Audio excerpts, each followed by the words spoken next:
powerful offense, but this is expected to be the first quarterback his squad selects in the first round since he became head coach after passing on names like Patrick Mahomes back in 2017. So, Acho, is this a make or break NFL draft for Kyle Shanahan? It absolutely is, big dog. Sometimes, well, let's start with the saying. Let's start with the saying.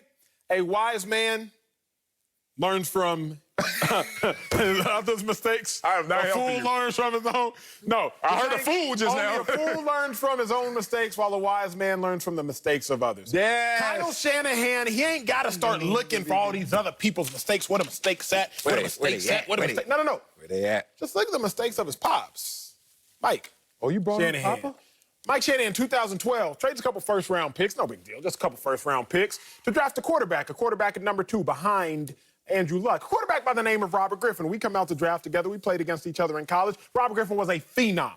Yeah. Mike Shanahan drafts Robert Griffin. Rookie of the year, he balled. Yep. But then he gets hurt. They go 13-3, Robert Griffin's second year. And before you know it, Kirk Cousins is starting. By the third year of Robert Griffin's season, Kirk Cousins was the 4th-round pick of the Washington football team. The same year Robert Griffin was the 1st-round pick. Mike Shanahan, he was out of there shortly thereafter. Gotta go. Kyle Shanahan, you do not have to search far and wide. You don't have to search high and low. You don't have to search left and right. Just search at your pops. Just search at your pops, and you will very quickly realize if you make a mistake at the quarterback position in the draft with first-round picks or early picks, it's over for you. Now, because I don't just want to keep it familiarly, I'll talk large scale as well. Ryan Pace, general manager for the Bears. He makes a trade, a little move up, go get Mitch Trubisky. He's been hanging on by a thread ever since. Lastly, let me hit near and dear to my heart, Doug Peterson, Philadelphia Eagles. Whoever made the decision, collectively the decision was made. You draft Jalen Hurts in the 2nd round. And before you know it, Doug Peterson, who's actually won a Super Bowl, not been like Kyle Shanahan, Doug Peterson has won a Super Bowl. All of a sudden, Doug Peterson is out. I'm going to end my first lap like this. Marcellus Wiley has educated me a good amount on the show about a large topic of things. But what you said is this, Sel. What? You say that coaches build up equity. Yes, they do. Coaches build up equity. So when you have equity, you can afford to make some negligent decisions because you've built up equity. Here's the problem. First-round picks at quarterback can be zero multipliers. It doesn't matter how much equity a coach has built. If you mess up that first-round quarterback position, you're multiplying by 0. And in math, like you know, when you multiply by 0, the equals will always end up at 0. I don't care how large the digit is beforehand. As soon as you multiply by 0, the answer is going to be 0. So Kyle Shanahan, he got some equity, big dog. He got a lot of it. Went to a Super Bowl with Jimmy G. But as soon as you mess up, if you mess up that quarterback position, that's a 0 multiplier. Yeah. And just like that, he out of there. It's a make or break draft. Oh, man, I love that take so much, but I disagree with the summation. It's not make or break for him. You know what's interesting, too? More than multiplying by a 0, which would take you to 0, which is not the worst thing, because if you multiply by a negative, yo, life's over. You can have 1,000,000 positives times 0.000001, that's a negative. It's a wrap. It's a wrap. It's a wrap. It's a wrap. We're seeing that in our sports world as well. Here we go. Why I disagree with you is because he's in a protected space of love. And it's interesting that your take was my take, but then your conclusion wasn't my conclusion. I watched you last week when I wasn't here. Remember, I watched you was on the big board doing the Wheel of Fortune and all that. It was amazing. It looked enormous. It looked big. And I remember one line that stood out to me. You said, Kyle Shanahan, you know how you speak with your hands and repeat everything. Kyle Shanahan is a genius. Kyle Shanahan, I say, is a genius.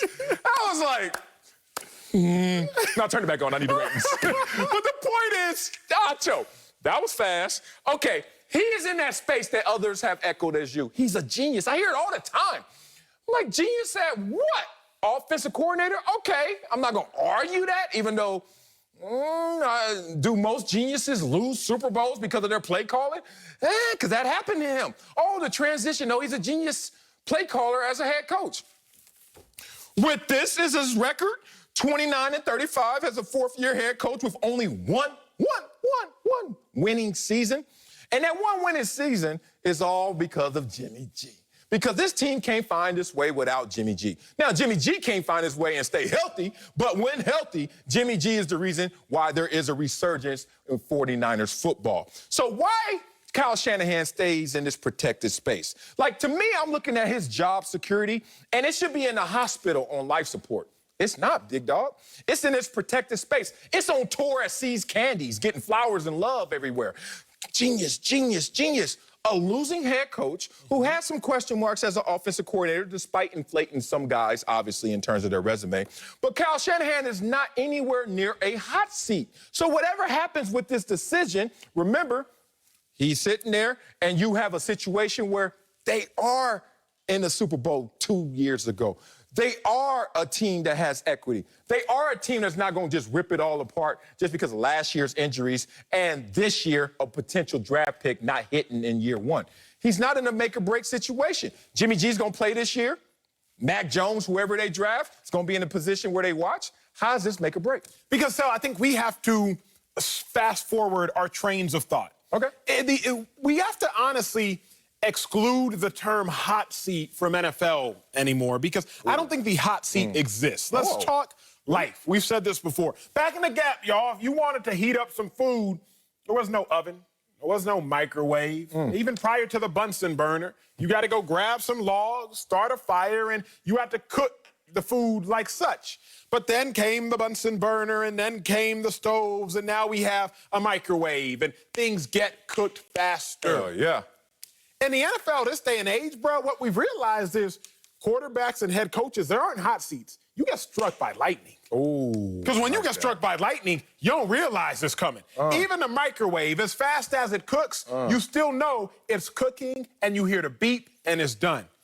Bro, Doug Peterson, he got struck by lightning. Yeah, that's fact. He didn't know he was about to get fired. I ain't know. And you know I'm plugged into that locker room. That's real. You ain't know. You got some dudes plugged into that locker room. Doug Peterson was like, oh, going about my merry way, going into One NovaCare Way, Philadelphia, Pennsylvania, checking into work every day. Everything's good. All of a sudden, boom, struck by lightning. Jared Goff, you know he ain't know. Super Bowl 2 years ago. They made the playoffs 3 out of 4 years. He's hurt this year. It ain't even his fault. He comes back in from injury against the Seattle Seahawks, a team they shouldn't have beat. He didn't take any starting reps all week because he had a jacked up thumb, leads his team to a victory over the Seahawks. Oh, I'm Gucci.